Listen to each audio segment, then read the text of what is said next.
DSC 96 qualified టీచర్లు మంత్రి లోకేష్ ను కలిశారు. గత ప్రభుత్వం 1998, 2008 డిఎస్సి క్వాలిఫైడ్ టీచర్లను మినిమం టైం స్కేల్ ప్రతిపాదన నియామకాలు చేపట్టిందని గుర్తు చేశారు. అదే తరహాలో మాకు కూడా ఉద్యోగావకాశం కల్పించాలని వేడుకున్నారు. తాము 135 మంది మాత్రమే ఉన్నామని లోకేష్ కు తెలిపారు. మంత్రి సానుకూలంగా స్పందించారని 1996 డిఎస్సి క్వాలిఫైడ్ టీచర్ల అసోసియేషన్ నాయకులు చెప్పారు.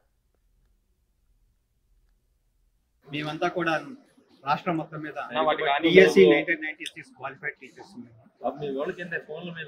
డిఎస్సి 1996 క్వాలిఫైడ్ టీచర్స్ అందరినీ కూడా విస్మరించి 1998 డిఎస్సి క్వాలిఫైడ్ టీచర్స్ కి ఎంటీఎస్ బేసిస్ లో గత ప్రభుత్వం నియామకాలు చేపట్టడం జరిగింది.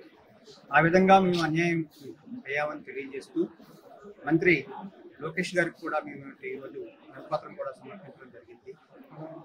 సార్ కూడా ఈరోజు ఆ విషయాన్ని పరిశీలన చేసి డెఫినెట్ గా మాకు తగు న్యాయం చేస్తామని కూడా హామీని ఇవ్వడం జరిగింది. మిగతా మంత్రులందరూ కూడా కలిసి ఈరోజు ఏదైతే మేము నష్టపోయామో దానికి వాళ్ళందరూ కూడా మమ్మల్ని అందరినీ కూడా ఎంటీఎస్ బేసిస్ లో ఉపాధ్యాయ పోస్టులు ఇచ్చి మమ్మల్ని అందరినీ కూడా ఆదుకుంటారని కూడా మేము వేడుకోవడం జరుగుతుంది.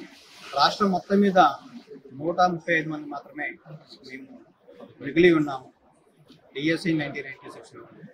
అందులో భాగంగా మాకు తగు న్యాయం చేయమని ఈరోజు అభ్యర్థించడం జరిగింది. కనుక ఈ ప్రభుత్వం డెఫినెట్గా మా డిఎస్సి 1996కి తగు న్యాయం చేస్తారని మా అందరూ కూడా పూర్తి విశ్వాసం కూడా ఉండడం జరిగింది.